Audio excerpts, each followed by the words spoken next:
Explain the emission and absorption spectra. So what is the absorption spectra? The electromagnetic radiation when applied an object that interact with the object. Okay, जब हम कोई electromagnetic spectrum में सब आ गया, जो visible है वो तो लाइट है ही है, उसके अलावा एक्सरे आ गए, यूवी आ गया, माइक्रोवेव आ गया, गामा रे आ गया, आपको पता है ना, स्पेक्ट्रम के बारे में हमने ऑलरेडी पढ़ लिया है। ये चीज को अगर हम किसी ऑब्जेक्ट के ऊपर अप्लाई करते हैं तो ये स्पेक्ट्रा ऑब्जेक्ट के साथ क्या करता है, इंटरेक्ट करता है। इंटरेक्ट होने के बाद क्या होता है वो समझते हैं, इसको मैं एक्सप्लेन कर रहा हूँ बट लेटर ऑन, पहले समझा देता हूँ। एटम्स, मॉलिक्यूल और ion that have absorb radiation are said to be excited. जब ऐसा इलेक्ट्रोमैग्नेटिक रेडिएशन ऑब्जेक्ट के साथ इंटरेक्ट करता है, एटम्स के साथ इंटरेक्ट करता है, आयन के साथ इंटरेक्ट करता है, तो वो एटम्स, मॉलिक्यूल या ऑब्जेक्ट, इन शॉर्ट ऑब्जेक्ट के अंदर मॉलिक्यूल्स, एटम एंड आयन, उसको क्या करते हैं, एब्सॉर्ब करते हैं। क्या करते हैं, एब्सॉर्ब। अब इस रेडिएशन के पास एनर्जी है, क्योंकि फ्रीक्वेंसी एफ तो है ही है, और प्लैंक हमें सिखा के गए कि अगर फ्रीक्वेंसी एफ है तो एनर्जी ई इक्वल्स टू क्या होगा, एच एफ। यस और नो? तो उनके पास एनर्जी है, वो एनर्जी एब्सॉर्ब हो जाएगी। जैसे कि अभी आपके पॉकेट में कुछ भी नहीं होगा, किसका पॉकेट मनी सबसे ज्यादा है, सेविंग 1000, 2000, 10,000, 5000 तक होगा। हाँ, उसके पास है, पता चल गया मुझे। चलो कोई बात नहीं, जो भी है वो मिनिमम है, लैक्स तो नहीं है ना, बट अगर मैं ऐसा बोलूं चलो ये लाख रुपीज, तो आपके माइंड में क्या सिचुएशन आ जाएगी, एक्साइटेड सिचुएशन। आइए ना, घर पे अगर कोई हमें मनी दे देता है, वी आर एक्साइटेड, तो money is energy for us, है ना। And like wise atom, molecules, ions के लिए एनर्जी अगर मिल जाता है तो वो एनर्जी को एब्सॉर्ब करके कौन से स्टेट में चले जाते हैं, एक्साइटेड। तो लिखा है कि एटम्स, मॉलिक्यूल्स और ions that have absorb the radiation said to B.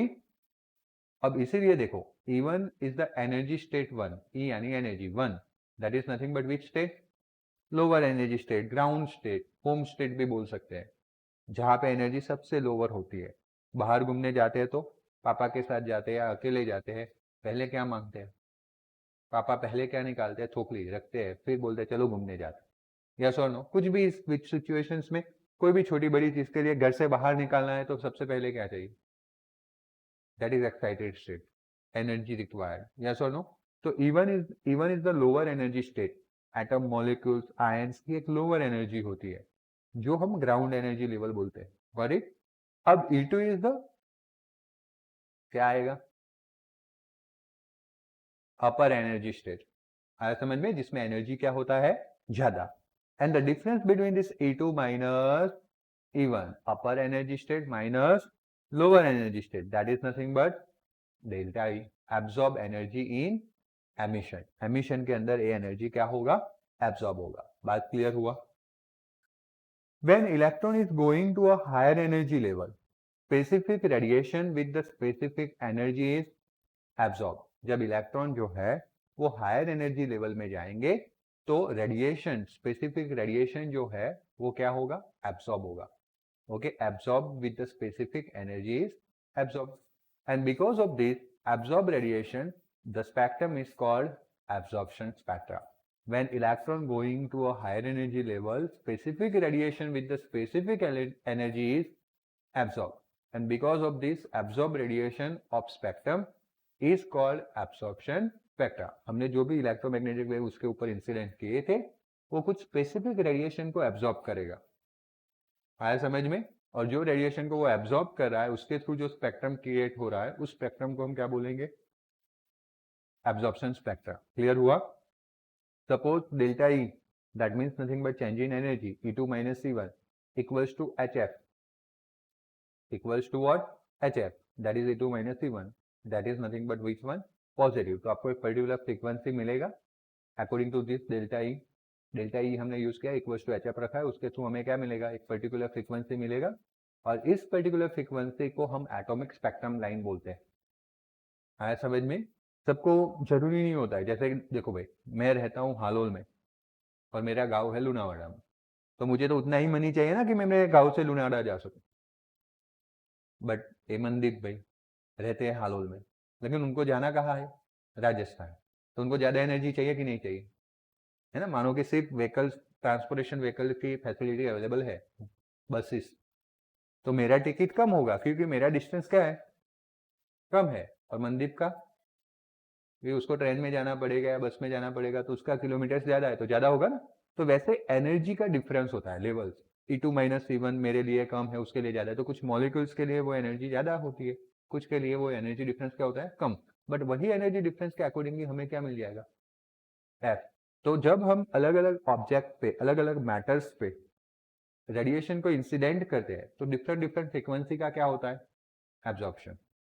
आया समझ में। वो जो कंडक्टर था, हम दोनों जब बस में ट्रैवल कर रहे थे, तो बस में कंडक्टर होता है, उसके पास तो सारी टिकट थी, यहाँ से कालोल जाने की भी थी, यहाँ से गोधरा जाने की भी थी, यहाँ से लुनावाड़ा जाने की भी थी, बट मैंने तो कौन सी चूज की, यानी कि हम जब रेडिएशन इंसिडेंट करते हैं किसी ऑब्जेक्ट के ऊपर, तो उसके अंदर सारी एनर्जी होती है, सारी फ्रीक्वेंसी होती है, लेकिन वो ऑब्जेक्ट के एटम्स एंड मॉलिक्यूल्स अपने ओरिएंटेशन के हिसाब से पर्टिकुलर फ्रीक्वेंसी का क्या करेंगे, एब्जॉर्प्शन, और उसके थ्रू जो स्पेक्ट्रम क्रिएट हुआ उसको बोलते हैं एब्जॉर्प्शन स्पेक्ट्रम। क्लियर हुआ। An absorption spectrum is like photographic negative of which spectrum, emission spectrum. उसको मैं एक्सप्लेन कर रहा हूं, लेकिन उससे पहले देखो, इवन लोअर लेवल जो मोर स्टेबल होता है, ग्राउंड स्टेट, घर पे सबसे ज्यादा स्टेबल होते हैं हम, शांति से बैठे हुए होते हैं, क्यों, एनर्जी कम है। जैसे एनर्जी मिली, एक्साइटेड स्टेट में गए, कहीं घूमने गए, हम बिल्कुल बैठे नहीं रहते, अनस्टेबल, चलो ये खा लेता हूँ, चलो वो पी लेता हूँ, चलो मैं डांस कर लेता हूँ, चलता रहता है। आया समझ में। इलेक्ट्रॉन का या एटम्स का या मॉलिक्यूल्स का भी ऐसा है, ग्राउंड स्टेट में सबसे ज्यादा स्टेबल। जैसे उनको कोई एनर्जी मिली, वो कहाँ चले गए, दैट मीन्स एक्साइटेड स्टेट, और दैट इज लेस स्टेबल। आया समझ में। कहीं पे भी जाते हैं, ऐसा बोलते हैं ना, end of the world is your home, वापस कहाँ आते, तो atom, molecules, ions, electron excite हो गए, वापस कहाँ आएंगे, तो उन्होंने जो एनर्जी एब्सॉर्ब की थी वो एनर्जी वो रिलीज कर देंगे, उसको हम बोलते हैं एमिशन। क्या बोलते हैं, आया समझ में। ऐसा माना जाता है कि ये जो एब्जॉर्प्शन स्पेक्ट्रम है वो फोटोग्राफिक नेगेटिव है एमिशन स्पेक्ट्रम का। इसके लिए आपने फोटोग्राफिक नेगेटिव देखी होनी चाहिए, ब्लैक कलर की नेगेटिव फोटोग्राफी आती थी, याद आ रहा है, ब्लैक कलर का एक रोल आता था जिसके ऊपर व्हाइट व्हाइट व्हाइट पोर्शन दिखता था, ऐसे मुंह तो दिखता ही नहीं था, यस और नो। बट वही फोटो में से जब नया फोटो बनाते थे कलरफुल, तो जो नहीं दिखता था वो दिखने लगता था, और जो प्लेन दिखता था वहां पे कुछ अलग कलर आता था, आइया ना, है ना। तो वैसा ही है, फोटोग्राफी प्लेट जैसा है, मतलब कि मानो कि मैंने एक स्पेक्ट्रम जो अभी हमने आगे देखा था ना, वो एक्सरे से लेके आगे विजिबल स्पेक्ट्रम की बात कर लेते, चलो, विब्योर, वायोलेट से लेके रेड तक का पूरा लाइन, अगर मैंने पूरा स्पेक्ट्रम इसके ऊपर इंसिडेंट किया है, तो मैं व्हाइट लाइट इंसिडेंट कर रहा हूँ, क्योंकि सारे का कॉम्बिनेशन व्हाइट लाइट होता है। तो जो एब्जॉर्ब हो गया है ना, उसका ऑपोजिट आपको एमिशन में दिखेगा। एब्जॉर्प्शन एंड एमिशन को मिला दोगे तो व्हाइट वापस मिल जाएगा। आया समझ में। इसलिए ये दोनों एक दूसरे के जैसे फोटोग्राफिक रिलेशन में है, नेगेटिव में, वैसा बताया जाता है। तो एब्जॉर्प्शन स्पेक्ट्रम तो आपने समझ लिया कि चलो मैंने व्हाइट लाइट इंसिडेंट किया किसी ऑब्जेक्ट के ऊपर, और जो जो कलर का लाइट उसके अंदर एब्जॉर्ब हो गया एक्साइट होने में, उसको हम कौन सा स्पेक्ट्रम बोलेंगे, एब्जॉर्प्शन स्पेक्ट्रम। आया समझ में।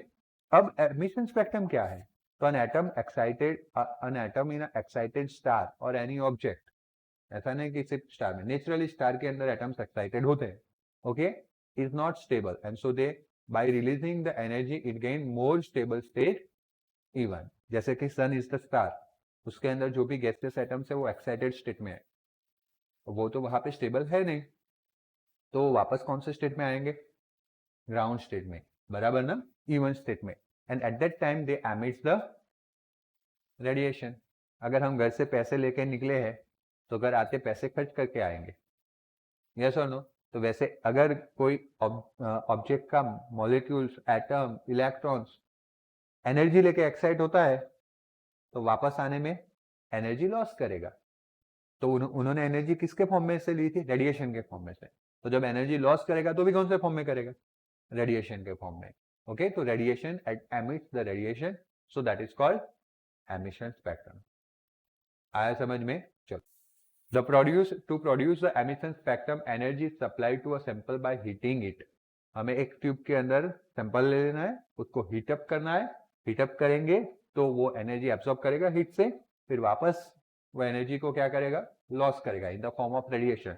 जो रेडिएशन बाहर निकल रहा है वो उसका हो गया एमिशन स्पेक्ट्रम. क्या हो गया, एमिशन स्पेक्ट्रम. सेम, और इसमें भी delta E equals to E1 minus E2 equals to क्या आ जाएगा, H.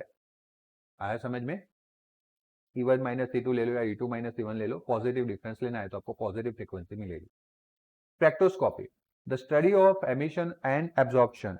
Okay, study of emission और एब्जॉर्प्शन स्पेक्ट्रा इज कॉल्ड या is referred as a spectroscopy experiment. और हमने देखा था आगे कहीं फिजिक्स में पढ़ा था मास स्पेक्ट्रोस्कोपी. क्या यार, यूनिट एंड मेजरमेंट्स में मास मेजरमेंट की बात आ रही थी, तब हमने बोला था कि हम मास एटम्स या मॉलिक्यूल्स का मास प्रिसाइजली मेजर कर सकते हैं through the spectrometry experiment. AMV को मेजर कर सकते हैं थ्रू द स्पेक्ट्रोमेट्री एक्सपेरिमेंट्स. तो दिस इज द स्पेक्ट्रोस्कोपी. आया समझ में. इन अ गैसियस फेज एमिशन और absorption spectra of atom is not continuous.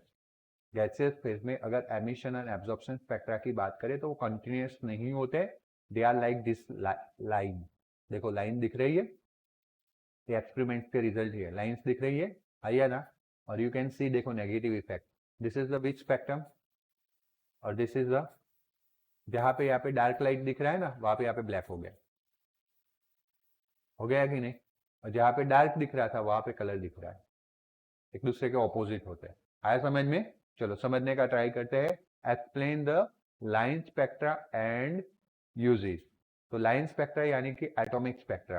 Atoms के लिए लाइन स्पेक्ट्रा को हमें क्या करना है, एक्सप्लेन करना है, क्योंकि वो कंटिन्यूअस नहीं होता है, लाइंस में मिलता है. कंटिन्यूअस किसको बोलते हैं, तो एकदम से वो पता है ना, कंटिन्यूअस किसको बोलते हैं. मानो कि यहाँ से ब्लू से स्टार्ट हुआ वायोलेट से और यहाँ पे रेड कलर तक कंटिन्यूअस दिखने मिलता. आगे देखा था हमने, इलेक्ट्रोमैग्नेटिक रेडिएशन था तो सेपरेट करके नीचे बताया गया था, उसको कंटिन्यूअस बोलते हैं. बीच में कोई भी डार्क या ब्राइट लाइन आती नहीं, लेकिन यहाँ पे तो सिर्फ लाइन लाइन्स दिख रही है, दिख रहा है ना. तो दिस इज द रियलिटी जो एक्सपेरिमेंट के थ्रू परफॉर्म की गई. ओके, अब समझते हैं. देखो, line spectrum of visible light are represented in the spectra.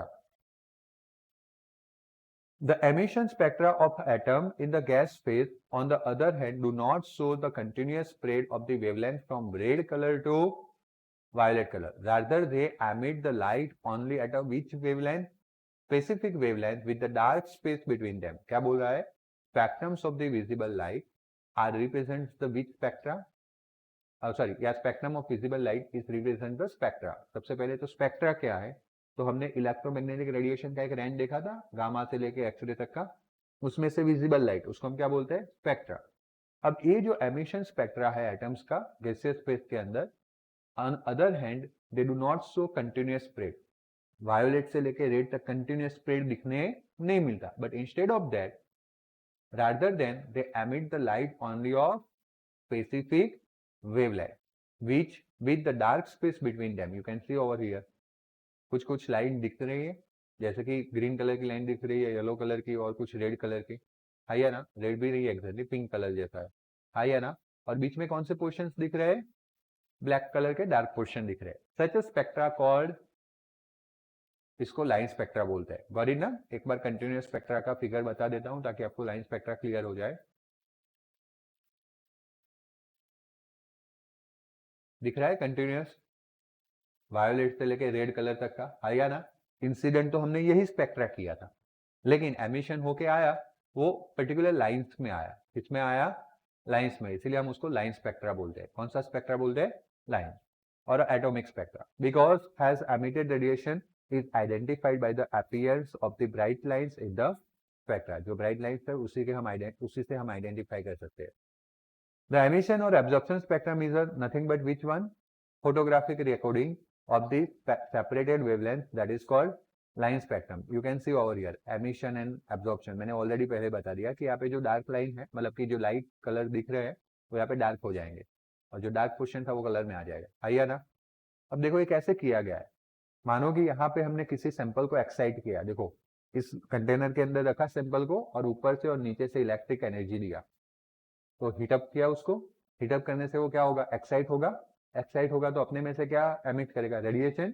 वो रेडिएशन यहाँ से हमने इंसिडेंट करवाया, यहाँ पे हमने उसको कॉन्सेंट्रेट करवाया, क्या करवाया, कॉन्सेंट्रेट, बीम बनवाया, इन शॉर्ट एक हॉल में से पास होगा, क्लियर हो रहा है। ये बीम फिर हमने कहाँ पे इंसिडेंट किया, प्रिज्म में बेंड करने के लिए, या तो फिर अगर ये व्हाइट लाइट कोई एक प्रिज्म आपको कहता है ना स्पेक्ट्रम क्रिएट करके देता है, हमने 10th में पढ़ा होगा कि when you incident the white light on a prism it can separate the white light, yes और नो। इसीलिए हमने यहाँ पे जब इंसिडेंट किया तो सेपरेट करेगा कौन कौन सी लाइन है, तो सेपरेशन दिखने मिलेगा, क्योंकि हर एक कलर के लिए जो रिफ्रैक्टिव इंडेक्स होता है वो डिफरेंट होता है, तो हम जब प्रिज्म में से पास करेंगे तब सेपरेट हो गए कलर्स, आया समझ में। और जो स्पेक्ट्रम यहाँ पे फिल्म और डिटेक्टर पे दिखने मिला उसका रिकॉर्डिंग यहाँ पे है, गॉट इट।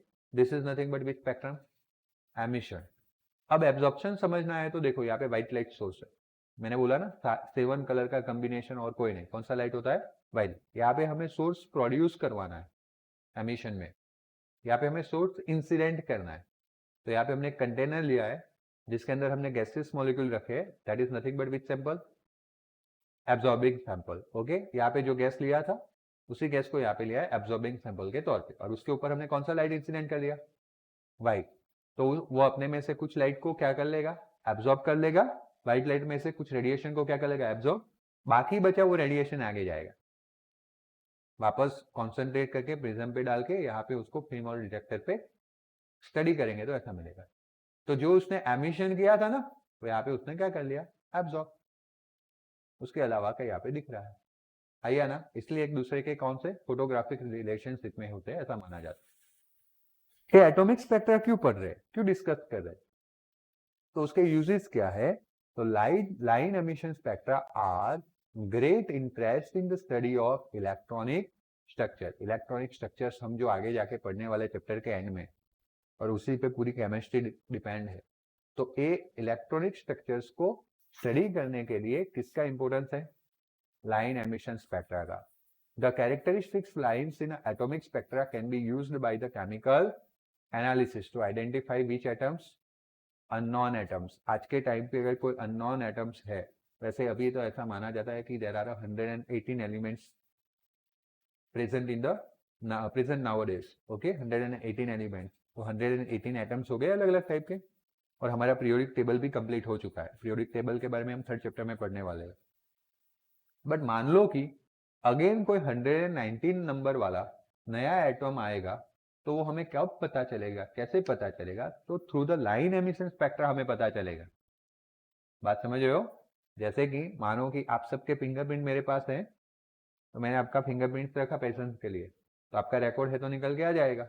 जब मैं उसका फिंगरप्रिंट रखूंगा जो अननोन बंदा है, तो वो कैच करेगा मशीन, नहीं करेगा, क्योंकि वो पहले से सिस्टम में नहीं है, आया समझ में।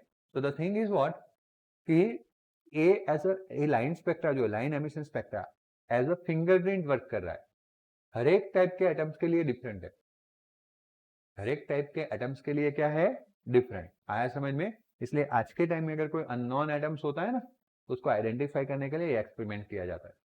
मानो कि आपको कोई नया एटम्स मिलके, कुछ नया मटेरियल मिलके आया है, आपको लग रहा है कि इसमें नया एटम है, तो आप उसको रखोगे, उसका एमिशन स्पेक्ट्रम निकालोगे, और फिर जो 118 एलिमेंट्स है ना उसके साथ मैच करोगे, मैच हो गया तो समझ लेना कि वो उसी का है, मैच नहीं हुआ तभी समझना है कि कुछ नया है, आया समझ में।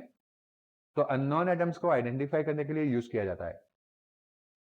Exact matching of lines of emission spectrum of atoms of non-element with lines from the unknown sample and use spectra to identify the element। कैसे मैंने बोला वैसे ही unknown spectrum के line spectra होगा, नॉन मेटल्स का, नॉन एटम्स का line spectra होगा, दोनों को मैच किया जाता है, एग्जैक्ट मैचिंग किया जाता है फॉर इट।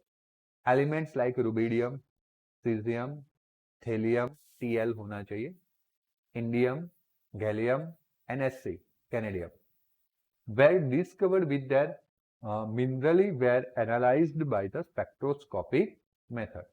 ये जो सारे एलिमेंट्स यहाँ पे नाम दिए गए हैं उनका मिनरल्स लाया गया था, उनका स्पेक्ट्रोस्कोपिक एनालिसिस किया गया, तब उनको डिटेक्ट कर दिया किया गया रियलिटी में, पास्ट में ये नए एलिमेंट्स है, और फिर उनको नाम दिया गया, गॉट इट। बोलो कोई डाउट। तो अब बेटा देयर आर 118 एलिमेंट्स, बट इनका एटॉमिक स्पेक्ट्रा पढ़ना उतनी भी इजी बात नहीं है, क्योंकि अभी हम सिर्फ ओवरव्यू ले रहे हैं, तो भी मैं एकदम शांति से जा रहा हूँ, दिमाग में कोई बात आधी ना रह जाए, उसी हिसाब से जा रहा हूँ, है ना, क्योंकि हमारे लिए सब नया है 11th में, बट फिर भी थोड़ा थोड़ा समझ में आने लगा है। तो हम 118 एलिमेंट्स का एटॉमिक स्पेक्ट्रा स्टडी नहीं कर सकते। उसके लिए सबसे छोटा बच्चा हमने पकड़ लिया केमिस्ट्री का, हाइड्रोजन। सबसे सिंपल बेचारा, उसके पास एक ही इलेक्ट्रॉन है और एक ही प्रोटॉन है, तो ज्यादा कोई वेरिएशन नहीं है। तो अब आगे की सारी डिस्कशन किसके लिए होगी? हाइड्रोजन के लिए। What is hydrogen spectrum? Give its characteristics. Hydrogen spectrum, when the electric discharge is passed through the gaseous hydrogen. देखो अभी हमने एक पहले फिगर देखी थी, ऐसे करके थी, है ना, यहाँ पे एक प्लेट थी, यहाँ पे एक प्लेट थी, और फिर ऐसे एमिशन निकल रहा था, आया ना। तो इसके अंदर हमने कौन सा गैस ले लिया, और इसको इलेक्ट्रिक डिस्चार्ज बोलते हैं। यहाँ पे ज्यादा पोटेंशियल होता है, यहाँ पे कम पोटेंशियल होता है, बीच में मतलब ए प्लस होता है, नेगेटिव होता है, दोनों के बीच में हमने बहुत ज्यादा वोल्टेज अप्लाई किया है, तो ऐसा होता है, तो पता है स्पार्क क्रिएट होता है। तो ये इलेक्ट्रिक चार्ज यहाँ से यहाँ जाएगा, इलेक्ट्रिक करंट, बट बीच में कोई कांटेक्ट नहीं था, तो एक स्पार्क के थ्रू जाएगा, जिसको हम बोलते हैं इलेक्ट्रिक डिस्चार्ज। क्या बोलते हैं? तो आपका एक साइड का वॉल पॉजिटिव, दूसरे साइड का नेगेटिव, बीच में हाइड्रोजन। स्पार्क जनरेट होगा तो बीच में कौन होगा? हाइड्रोजन। कौन होगा? हाइड्रोजन। तो हाइड्रोजन के थ्रू डिस्चार्ज हुआ तो हाइड्रोजन आयोनाइज हो जाएगा, एनर्जी एब्जॉर्ब करके, जैसा लाइटनिंग में होता है। एयर आयोनाइज होती है ना, तभी तो लाइटनिंग ऊपर से नीचे आती है, तभी तो द्वारकाधीश के टेम्पल पे आई, नहीं तो आ नहीं पाती। Air is the which medium? बोलो बोलो। Air is the which medium? Insulating medium. Air कभी करंट पास नहीं करता, इतना क्या सोच रहे हो? नहीं तो वो दो वायर अगर ऐसे खुले रह गए तो पूरे घर में सब ऐसे ऐसे करेंगे डांस, करेंगे कि नहीं करेंगे? मीनवाइल सोचो कि एयर अगर कंडक्ट करता इलेक्ट्रिसिटी को तो क्या होता? इलेक्ट्रिसिटी नहीं होती। कैसे करते आप? एयर का स्विच ऑफ कर दे। हाँ, जैसे वो इलेक्ट्रिशियन ने दो वायर ऐसे ओपन किए, ए वायर से एयर में से करंट पास हो गया, इधर आया, सर्किट ही कंप्लीट करनी है ना उसको। तो जितने भी हो गए उस रूम में या एयर के कांटेक्ट में, बाजू वाले के घर में कहीं पे भी घुस जाएगा। आया समझ में? तो सर अगर एयर इंसुलेटिंग है तो लाइटनिंग में कैसे नीचे आ गया? वो भी डाउट है ना। तो लाइटनिंग में इसीलिए नीचे आ गया क्योंकि बहुत ज्यादा पोटेंशियल डिफरेंस क्रिएट होता है, और इसलिए मीनवाइल कुछ मॉलिक्यूल्स एयर के आयोनाइज हो जाते हैं, इलेक्ट्रॉन बाहर निकल जाते हैं और पॉजिटिव आयन बन जाता है। और आयंस को तो आयंस क्या करते हैं? कंडक्शन ऑफ इलेक्ट्रिसिटी, इलेक्ट्रिसिटी को पास होने देते हैं, इसीलिए वो लाइटनिंग कहा जाता है नीचे। और टेम्पल के ऊपर वो जो रखा था ग्राउंडिंग का, उसके थ्रू फिर ग्राउंड हो गया, टेम्पल को कोई नुकसान नहीं हुआ, सिर्फ फ्लैग को हुआ। को पता है ना, रिसेंट न्यूज है, इसलिए मैं बता रहा हूँ, और आपके स्टडी के रिलेटेड है, इसलिए मैं काफी सारी बैच में बता चुका हूँ। ओके, तो बात ऐसी थी कि यहाँ पे वही डिस्चार्ज हम पास करने वाले हैं, लेकिन किसके थ्रू होगा? हाइड्रोजन के through. H2 molecule dissociate, dissociate मतलब ब्रेक होना, मॉलिक्यूल ब्रेक हो जाएंगे तो इलेक्ट्रॉन और आयन सेपरेट हो जाएंगे, sorry. And the energetically excited hydrogen atoms produce emit electromagnetic known as hydrogen spectrum, या इलेक्ट्रोमैग्नेटिक वेव्स आप पूरा लिख सकते हो। तो जो एक्साइटेड हाइड्रोजन एटम है वो एमिट करेंगे अपने में से किसको? इलेक्ट्रोमैग्नेटिक वेव्स को, जिसको हम क्या बोलेंगे? Hydrogen spectrum. जो एमिशन स्पेक्ट्रम था ना उसी का डेफिनेशन है, लेकिन नाम किसका डाल रहे? हाइड्रोजन का। कैरेक्टरिस्टिक क्या है इसके? तो hydrogen spectrum is a line spectrum, emission spectrum and discontinuous spectrum. Okay, main thing क्या है कि कोई भी एमिशन स्पेक्ट्रम होता है सबसे पहले तो वो कैसा होता है? Line spectrum. ओके, लाइन है इसीलिए तो हमने उसको क्या बोल दिया, या फिर उसको लाइन स्पेक्ट्रम ना बोल रहा हो तो कभी कभी क्या बोलते हैं? एमिशन स्पेक्ट्रम बोलते हैं। The spectrum consist of large number of line appearing in a different regions of the wavelength and which being named after the name of discovered. अब इसके लिए भी काफी सारे साइंटिस्ट लोगों ने क्या किया? एक्सपेरिमेंट्स किया।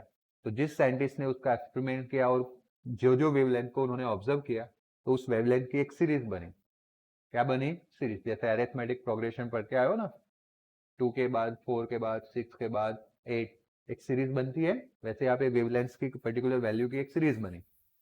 इस सीरीज को उस साइंटिस्ट के नाम से नाम दिया गया। तो हर एक को पढ़ना स्टार्ट करते हैं। सबसे पहले बामर की सीरीज पढ़ते हैं। Explain बामर series, L is silent.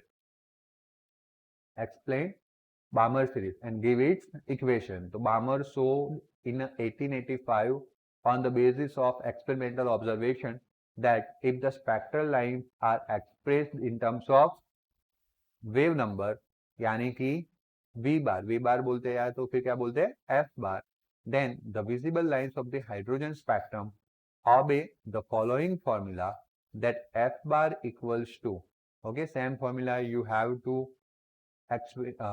to learn in a standard 12. इसलिए इस चैप्टर को अपने जहन से निकलने मत देना। अभी भले केमिस्ट्री में पढ़ रहे, 12th में हमें इसको फिजिक्स में 2-3 चैप्टर में डील करना है, 1-2 नहीं, कितने अभी बता दिया। गलती करोगे तो 12th में भुगतोगे। बात समझ में आ रही है ना? चलो, तो that is 109677 if centimetre inverse, 700 if metre inverse, 2 0 बढ़ जाएंगे अगर किसमें जाएंगे, मीटर में। सर सेंटीमीटर टू मीटर, छोटे से बड़ा जाते हो तो क्या करना सिखाया था? यूनिट कन्वर्जन से याद रखो, अगर आप बड़े यूनिट में से छोटे यूनिट में जाते हो तो मल्टीप्लाई करो। मीटर टू सेंटीमीटर 100 मल्टीप्लाई करो। छोटे यूनिट में से बड़े में जाते हो तो डिवाइड करो। आया समझ में? तो मैं यहाँ पे सेंटीमीटर टू मीटर में गया तो भी मैंने 2 0 लगाए। डिवाइड करने की जगह पे मैंने मल्टीप्लाई किया, क्यों? -1 पावर की वजह से। आया समझ में? करना तो मुझे डिवाइड ही था, लेकिन वो डिनोमिनेटर में था, इसलिए कहाँ चला गया, मल्टीप्लीकेशन में। बात क्लियर हो गई ना? मीटर बड़े यूनिट में से छोटे यूनिट में मल्टीप्लाई करना है, छोटे में से बड़े में डिवाइड करना है, लेकिन अगर नेगेटिव पावर हो तो उल्टा कर देना है। बात क्लियर हो गई? चलो, that is nothing but which equation? Okay, 1/2² - 1/n², that is nothing but which equation? Balmer. Balmer ने एक्सपेरिमेंट के थ्रू पर्टिकुलर वेवलेंथ का ऑब्जर्वेशन किया। चलो, ए वेवलेंथ का लाइन मिल रहा है, ए वेवलेंथ का लाइन मिल रहा है, ए वेवलेंथ का लाइन मिल रहा है, एक सीरीज बन गई। क्या बन गई? सीरीज। तो फिर हमने जैसे कि 2 4 6 सॉरी 8 डॉट डॉट डॉट, तो हम क्या बोलते हैं, इसको ए बोलते हैं। फिर बोलते हैं ये तो a+d है, ये तो a+2d है, ये तो a+3d है। 10 याद आ रहा है? आया ना? जहाँ पे d = 2 है। तो देखो 2 + 2 4, 2 + 4 6, 2 + 6 8 आया। ये मैंने फॉर्मूला बना दिया, आया ना? यस और नो? तो उस तरह से उन्होंने जो भी एक्सपेरिमेंट किया उसके लिए एक फॉर्मूला बनाया, 109677 1/2² - 1/n²। सिर्फ इसमें n की वैल्यू रखते जाओ, जैसे मैं इसमें d की वैल्यू रखते जाता था, इसमें n की वैल्यू रखते जाओ, 3 4 5, तो अलग अलग वेवलेंथ आपको मिलेंगे। गॉट इट ना? So this is nothing but which series? Balmer series, Balmer equation. The series of lines described by the formula that is called Balmer series. ऊपर के फॉर्मूला के थ्रू जो भी सीरीज मिलने वाली है उसको हम कौन सा सीरीज बोलेंगे? Balmer. The Balmer series of lines are the only line lines are the only lines, वो 2 बार आ गया है इसीलिए, are the only lines in the hydrogen spectrum which appears in the visible regions of which one? Electromagnetic spectrum. बामर के through जो lines मिल रहे हैं या study किया गया, वो अकेले ऐसे लाइन है जो आपको विजिबल स्पेक्ट्रम में मिले, जो आप देख पाते हो, या मैं देख पाता हूँ, या बामर देख पाया था। उसके बाद एक्सरे मिलेंगे तो एक पर्टिकुलर इक्विपमेंट्स की जरूरत रहेगी उसको डिटेक्ट करने के लिए, सीधा आंखों से देख पाएंगे नहीं। Okay, write down hydrogen spectrum, give Rydberg's equation for all the lines of which spectrum? Hydrogen spectrum. So the Swedish spectroscopist Johannes Rydberg noted all the series of lines in the which one?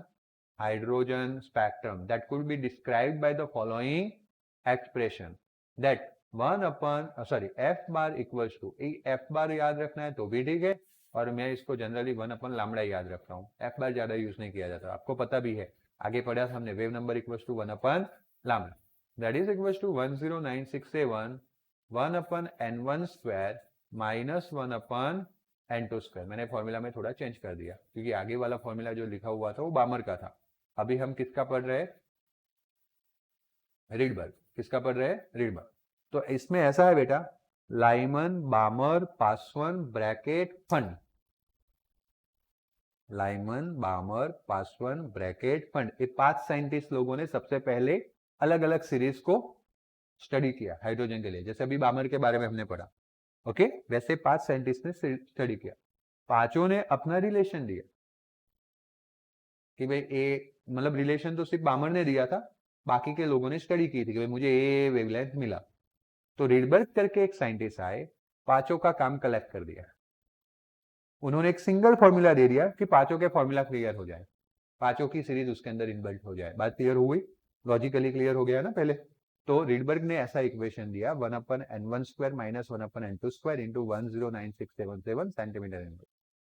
इस n1 की जगह पे आप क्या ले सकते हो? 1 2 3 4 5।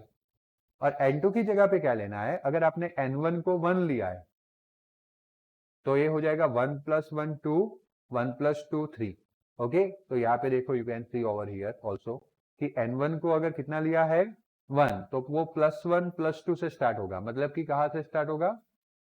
बोलो, यहाँ पे 1 रखो, 1 + 1 2, 1 + 2 तो 2 3 4 स्टार्ट होगा। आया समझ में? अगर आप n1 = कितना लेते हो? 2। यहाँ पे अगर आप 2 लेते हो n1 की जगह पे 2, 2 + 1 2 + 2 तो 2 3 4 से स्टार्ट होगा। आया समझ में? सॉरी, ये गलत है, 3 4 5 से स्टार्ट होगा। आया समझ में? चलो, अगर आप n1 = क्या लेते हो? 3, तो 3 + 1 तो 4 से स्टार्ट होगा। फिर तो एक एक बढ़ते जाना है। अगर आप क्या लेते हो यहाँ पे 4, 4 + 1 तो 5 से स्टार्ट होगा, और 5 लेते हो तो बात क्लियर हुई? हाँ कि ना? अब इसमें जो कांस्टेंट है ना, इसको रिडबर्ग कांस्टेंट बोलते हैं, RH, रिडबर्ग कांस्टेंट। ओके, और ये 1 यानी कि कौन सी सीरीज? लाइमन। 2 यानी कि बामर, यहाँ पे 2 रखता हूं तो वापस सेट हो जाएगा जो ऊपर था वैसे। ओके, फिर पासवन के लिए 3, ब्रैकेट के लिए 4, एंड फंड के लिए पी साइलेंट, फंड के लिए 5। तो लाबा पाब्रे फंड, ला बा पा ब्रे fund, Lyman, बामर, Paswan, bracket, fund. पांचों क्लियर याद रह गए शॉर्टकट में, ताकि मैं हमारा एकदम सीरीज बना रहे 1 2 3 4 5। अगर n1 1 ले रहे हैं तो दूसरा कहाँ से स्टार्ट होगा? 2 से। n1 2 ले रहे हैं तो 3 से, 3 ले रहे हैं तो 4 से, 4 ले रहे हैं तो 5, 5 ले रहे हैं तो 6। ये 5 सीरीज हाइड्रोजन के लिए है। एमसीक्यू में खास आस्केबल है या शॉर्ट क्वेश्चन में, क्वेश्चन में तो याद रखना ही है कि लाइमन सीरीज कौन से रीजन में आता है, और मैंने बोला था बामर सिर्फ कौन से रीजन में आता है, और बाकी के इंफ्रारेड। वैसे भी आपको अगर स्पेक्ट्रम याद आ रहा है तो बीच में विजिबल था, एक साइड पे माइक्रोवेव के साइड पे इंफ्रारेड था, और दूसरी साइड क्या था? अल्ट्रावायलेट। याद आ रहा है ना आगे का question? Okay, the figure are as under shows a Lyman-Balmer-Passon series of transitions for hydrogen atom of all elements. Hydrogen atom has a simplest line spectrum. 45 questions के अंदर फिगर रखी गई है दिस वन। देखो, लाइमन का क्या मतलब था? सब जगह पे 1 फिक्स था, पता है ना, 1/1 स्क्वायर माइनस 1/n2 स्क्वायर। और n2 कहाँ से स्टार्ट होता था? 2 3 4 5। आइए ना, इसका मतलब ऐसा है कि इलेक्ट्रॉन 2 लेवल से कौन से लेवल में आ रहा है? 1 लेवल में। कौन से लेवल में आ रहा है? 1। फिर 3 से कौन से लेवल में आ रहा है? 1।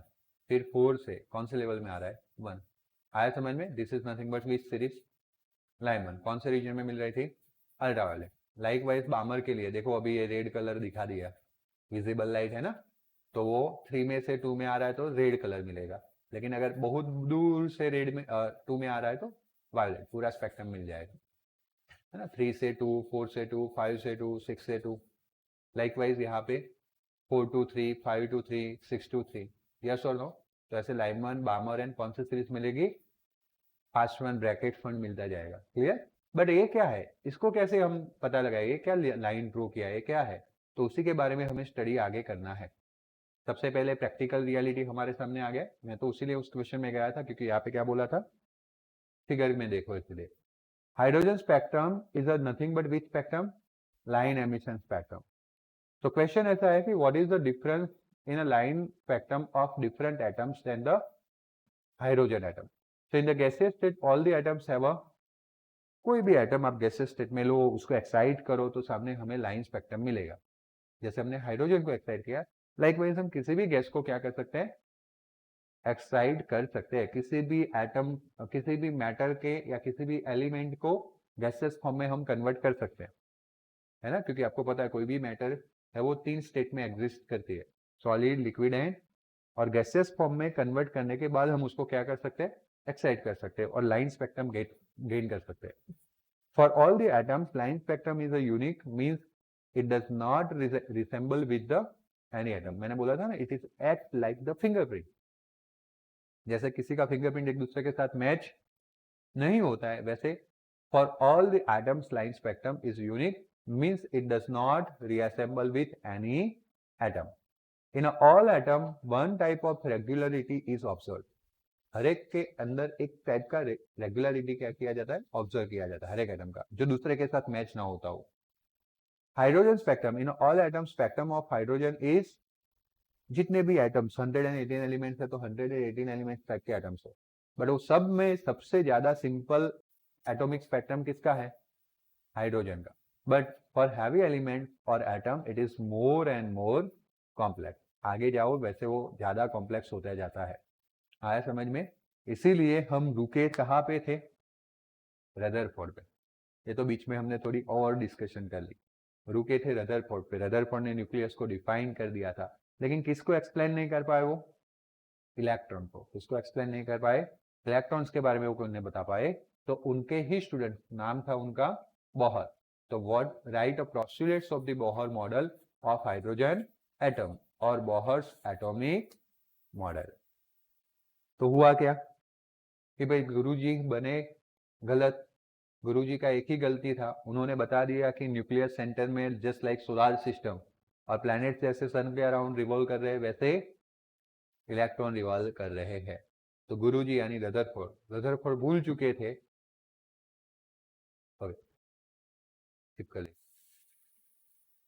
खींचो नीचे। ओके, रदरफोर्ड भूल चुके थे, प्लेट के ऊपर है। इसको डर लगता है, किसी को नहीं देता हूँ अभी, रुको।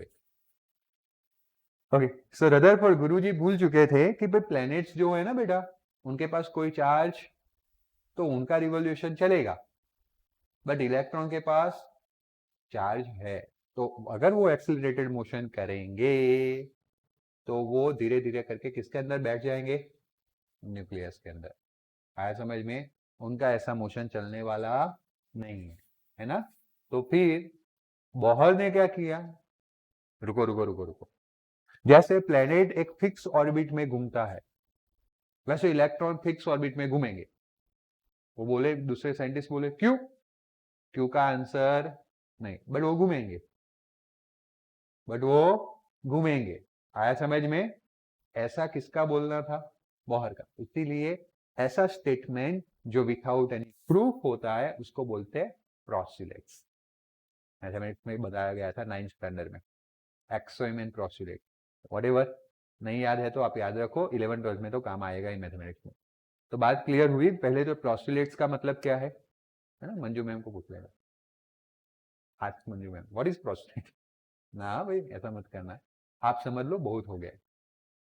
पोस्टुलेट्स का मतलब समझ में आया, the statement which is given without proof. Okay, so Niels Bohr in 1930 was the first to explain quantitatively the general features of hydrogen atom spectrum and its spectrum। Sentence तो बोल दिया, लेकिन प्रूफ तो मांगेंगे ना लोग। चलो सेंटेंस का प्रूफ नहीं है, लेकिन कोई तो और एविडेंस रखना पड़ेगा ना।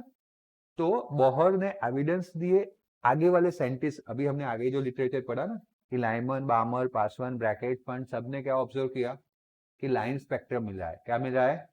तो बोहर ने अपने इस चीज को उसके साथ लिंक कर दिया, बताया कि न्यूक्लियस के बाद एक ऑर्बिट है, दूसरी ऑर्बिट है, तीसरी ऑर्बिट है, इसके पास फिक्स एनर्जी है, तो इलेक्ट्रॉन इधर से इधर जंप कर सकता है, इधर से इधर जंप कर सकता है, बीच में कहीं रह सकता, इसलिए उसको फिक्स अमाउंट की एनर्जी चाहिए।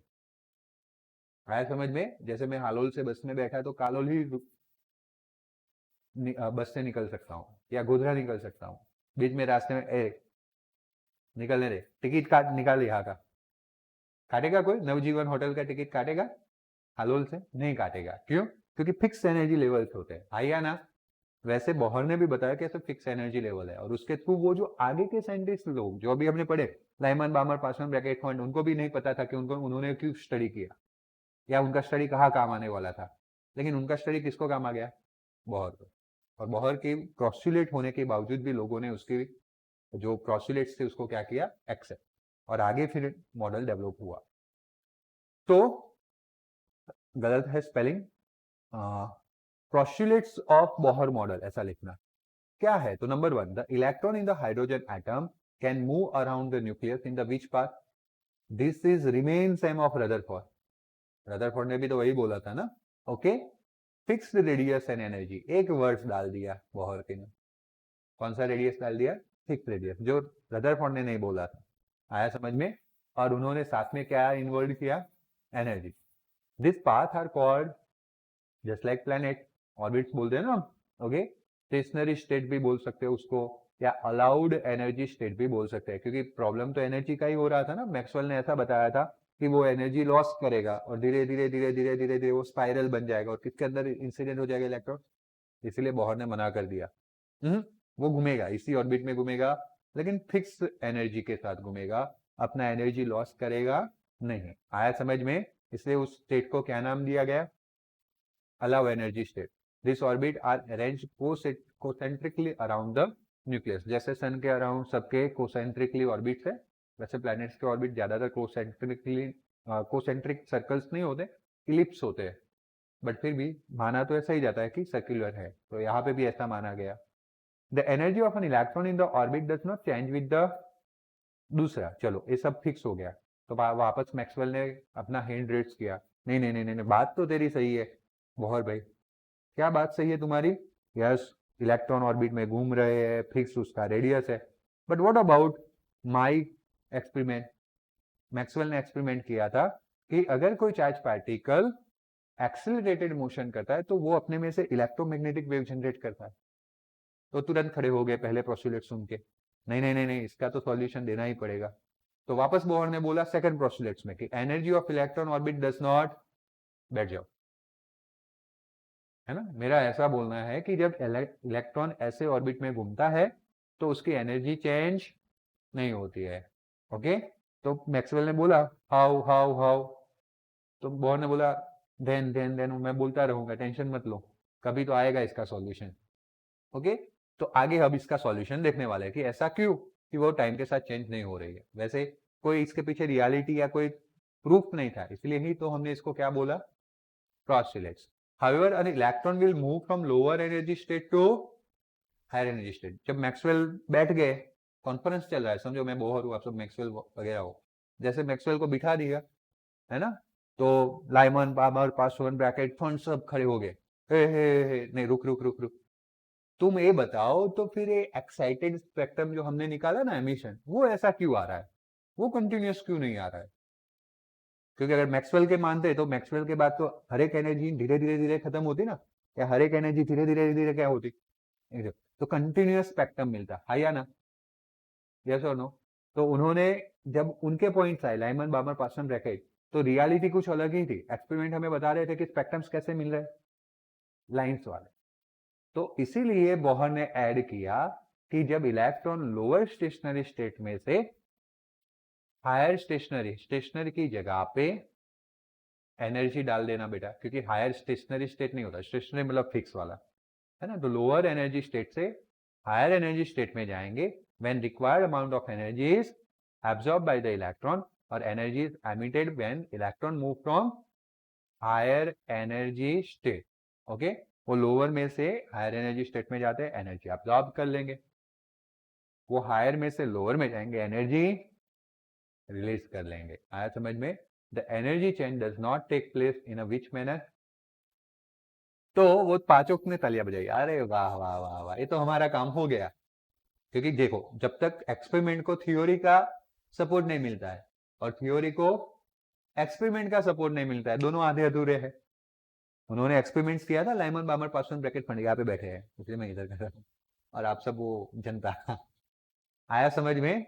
तो लाइमन, बामर, पासवान, ब्रैकेट, फंड ने एक्सपेरिमेंट किया था, उनको प्रूफ मिल गया, किसके थ्रू सपोर्ट मिल गया? बोहर के थ्रू, और बोहर ने हवा में फेंका था क्रॉस्युलेट्स के तौर पे, उसको सपोर्ट मिल गया लाइमन बामर पासवर्ड ब्रैकेट के थ्रू, इसलिए मैक्सवेल चुप हो गए, अपना रोल नहीं है, खिसक लो।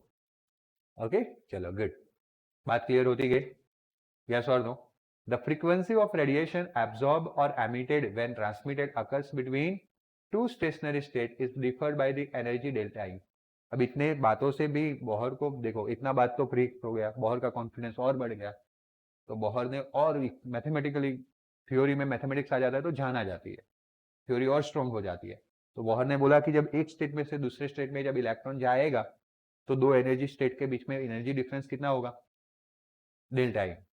And as you know that E equals to H F. Bohr ने प्लैंक के बारे में सुना था ब्लैक बॉडी रेडिएशन में, प्लैंक ने ऐसा ही तुक्का दे दिया था कि यार वेव नेचर में पार्टिकल घुसा दिया, तो लेट उनको ही ले लेते हैं भाई, है ना। तो बोहर ने किसका फॉर्मूला यूज किया, प्लैंक का, E equals to H F, delta E equals to E2 minus E1। उसी में इसी डेल्टा ई को उन्होंने यहाँ पे रख लिया, तो delta E equals to H F हो गया। तो अगर मुझे एफ चाहिए, क्या चाहिए, एफ, तो F equals to delta E by क्या हो जाएगा, एच हो जाएगा। आया समझ में? या तो फिर उनके अकॉर्डिंगली जैसे बुक के अकॉर्डिंगली, यहाँ पे E equals to H F लिखा था तो F equals to E by H होगा, एफ इक्वल्स टू क्या होगा, ई बाई एच। लाइकवाइज इस केस में delta E by H, that is nothing but which rule, क्या ढूंढा हमने यहाँ पे, फ्रीक्वेंसी। तो कौन सा रूल बोलेंगे, Bohr frequency rule. E1 and E2 are the energies of the lower and higher energy state respectively. The expression is commonly known as which rule, Bohr frequency rule. बात क्लियर?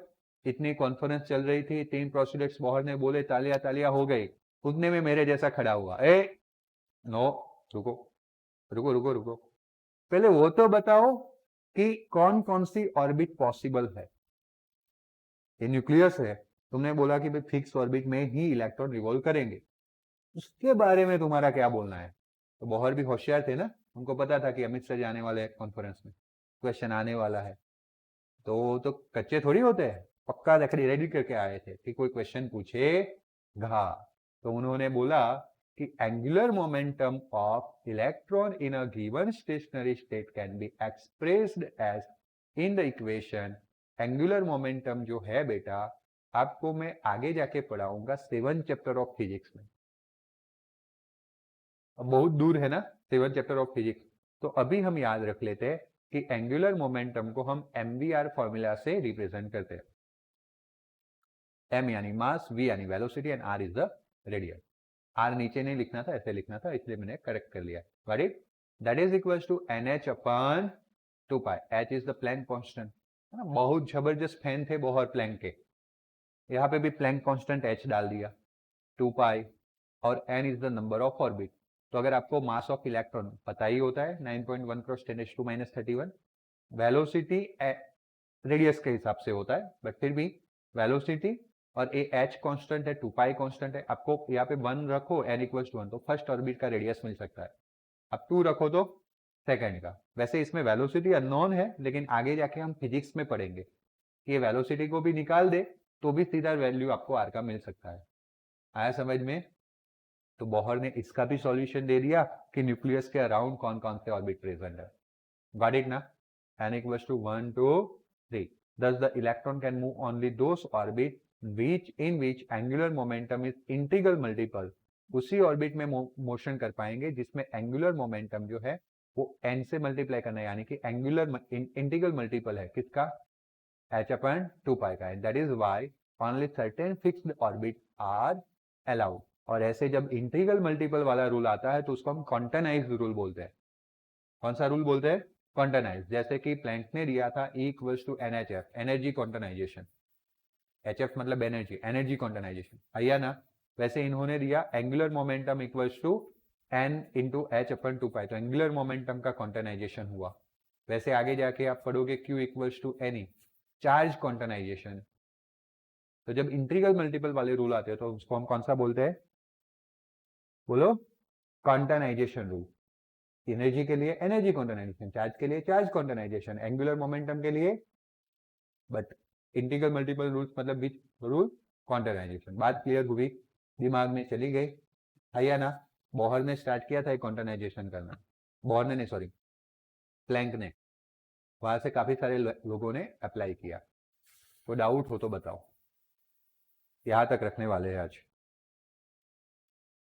कोई simple सा भी doubt हो तो बताओ, नहीं है ना? गुड।